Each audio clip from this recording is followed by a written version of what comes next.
आकाशवाणी भोपाल से प्रस्तुत हैं प्रादेशिक समाचार।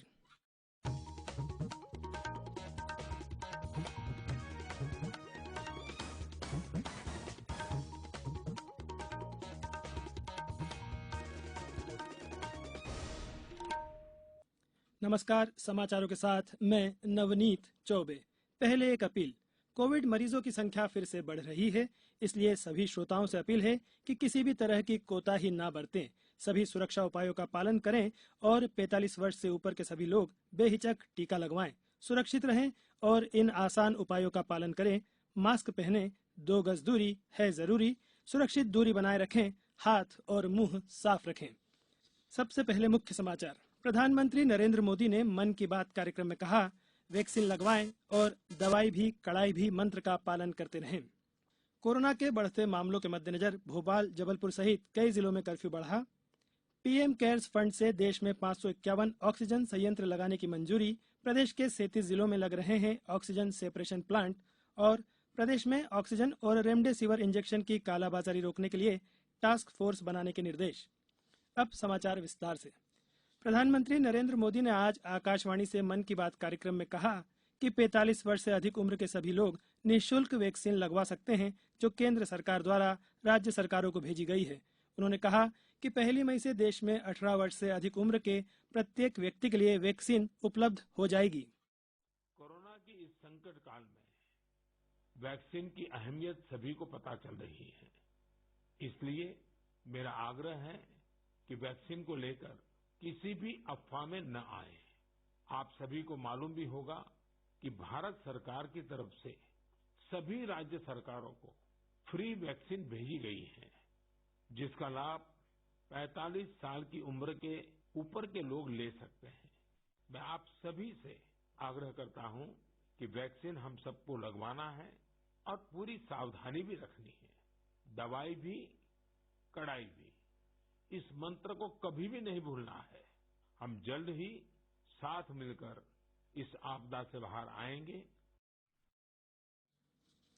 प्रधानमंत्री ने कहा कि अब कॉरपोरेट सेक्टर और कंपनियां भी अपने कर्मचारियों को वैक्सीन देने के लिए टीकाकरण कार्यक्रम में शामिल हो सकेंगी। उन्होंने कहा कि केंद्र का निःशुल्क टीकाकरण कार्यक्रम आगे बढ़ता रहेगा। प्रधानमंत्री ने राज्यों से अपील की कि वे अधिक से अधिक लोगों को केंद्र सरकार के निःशुल्क टीकाकरण अभियान का लाभ उठाने के लिए प्रेरित करें। कोविड महामारी पर केंद्रित मन की बात की इस कड़ी में प्रधानमंत्री ने कोरोना योद्धाओं से बातचीत की। प्रदेश में कोरोना संक्रमण के बढ़ते मरीजों को देखते हुए जिलों में कोरोना कर्फ्यू की अवधि बढ़ाई जा रही है। भोपाल में 3 मई की सुबह 6 बजे तक कोरोना कर्फ्यू लागू रहेगा। कलेक्टर अविनाश लवानिया ने भोपाल नगर निगम क्षेत्र और बैरसिया नगर पालिका क्षेत्र में 26 अप्रैल सुबह 6 बजे से 3 मई सुबह 6 बजे तक धारा 144 के तहत कोरोना कर्फ्यू का संशोधित आदेश जारी कर दिया गया है। जबलपुर में कलेक्टर कर्मवीर शर्मा द्वारा जारी आदेश में कहा गया है कि अब 1 मई की सुबह 6 बजे तक कोरोना कर्फ्यू लागू रहेगा।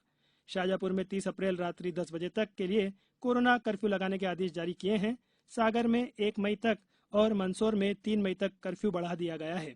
अन्य जिलों से भी कर्फ्यू की अवधि बढ़ाने के समाचार मिल रहे हैं।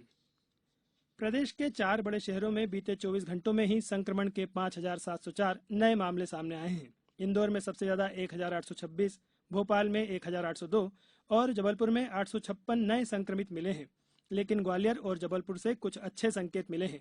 ग्वालियर में पहली बार 1,000 से ज्यादा मरीज डिस्चार्ज हुए, तो जबलपुर में स्वस्थ होने वालों की संख्या नए संक्रमितों से ज्यादा हो गई है।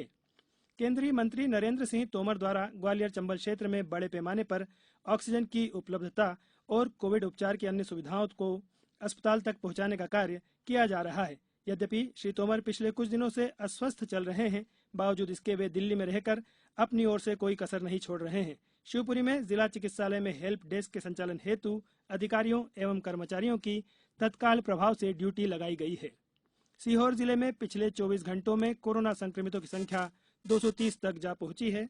बैतूल में आज 199 कोरोना पॉजिटिव मरीज मिले हैं। शहडोल जिले में कोरोना के 183 नए मामले सामने आए हैं। इस दौरान 142 मरीज स्वस्थ हुए हैं। उज्जैन में आज चरक अस्पताल से 11 मरीज डिस्चार्ज होकर घर गए हैं। छिंदवाड़ा में किल कोरोना 2 सर्वे अभियान के अंतर्गत कल 2 लाख से ज्यादा घरों की स्क्रीनिंग और सर्वे किया गया। होशंगाबाद जिले में वृद्धजन, दिव्यांग और जरूरतमंदों को घर बैठे हर जरूरी सहायता पहुंचाने के लिए अभियान प्रारंभ किया गया है। पन्ना में महेंद्र भवन और नगर पालिका परिषद के प्रांगण में 2 कोविड जांच केंद्र स्थापित किए गए हैं। अशोकनगर में कोरोना संक्रमित मरीजों के स्वच्छंद घूमने पर कार्यवाही के निर्देश दिए गए हैं। समाचारों में अब वक्त है एक ब्रेक का। कोविड-19 से बचाव और सुरक्षित रहने के 3 उपाय। मास्क लगाएं, 2 गज दूरी है जरूरी, सुरक्षित दूरी रखें, हाथ और मुंह साफ रखें। ब्रेक के बाद समाचारों में एक बार फिर आपका स्वागत है। प्रधानमंत्री के आपातकालीन स्थिति में नागरिक सहायता और राहत कोष पीएम केयर्स फंड ने देश में सार्वजनिक स्वास्थ्य केंद्रों में 551 ऑक्सीजन संयंत्र लगाने के लिए धन के आवंटन की सैद्धांतिक मंजूरी दे दी है। प्रदेश के 37 जिलों के जिला अस्पतालों में ऑक्सीजन सेपरेशन प्लांट तैयार किए जा रहे हैं, जिससे यह सरकारी अस्पताल ऑक्सीजन के मामले में अब आत्मनिर्भर हो जाएंगे।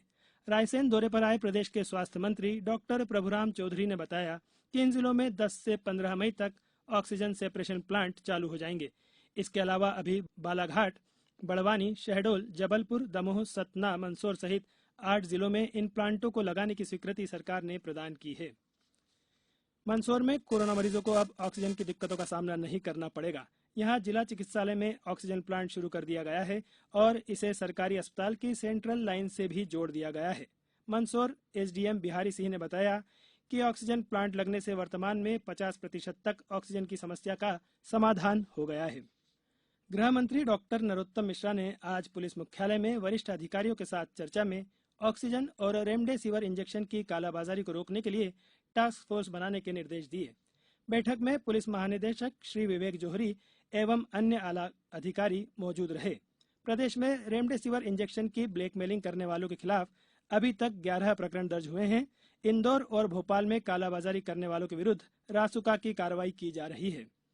गृह मंत्री ने प्रदेश के कई अस्पतालों में चिकित्सकों के साथ अभद्रता के मामलों पर चिंता व्यक्त की है। उन्होंने उन अस्पतालों में फोर्स को तैनात करने के लिए आवश्यक प्रबंध करने के निर्देश दिए। उधर केंद्र सरकार ने प्रदेश को 30 अप्रैल तक के लिए 95,000 रेमडेसिविर इंजेक्शन देने की घोषणा की है। 24वें और अंतिम जैन तीर्थंकर भगवान महावीर की जयंती आज मनाई जा रही है। जैन समुदाय के लिए महावीर जयंती का विशेष धार्मिक और आध्यात्मिक महत्व है। खंडवा में समस्त जैन मंदिरों में प्रातःकाल पुजारी व सीमित श्रद्धालुओं द्वारा नित्य नियम पूजा के साथ भगवान महावीर का अभिषेक कर कोरोना महामारी से मुक्ति के लिए भगवान की शांति धारा की गई। अब कुछ समाचार संक्षेप में। छिंदवाड़ा जिले में समर्थन मूल्य पर गेहूं उपार्जन के लिए स्थापित किए गए 120 खरीदी केंद्रों में गेहूं की खरीदी जारी है। अभी तक 14,218 कृषकों से 8,22,230 क्विंटल गेहूं की खरीदी की जा चुकी है। शिवपुरी जिले में विश्व मलेरिया दिवस पर आज एक जन जागरूकता कार्यक्रम का आयोजन किया गया। बुलेटिन में फिलहाल इतना ही। अंत में एक अपील, हमेशा ध्यान रखें, मास्क और 2 गज की दूरी, हाथ धोना भी है जरूरी। नमस्कार।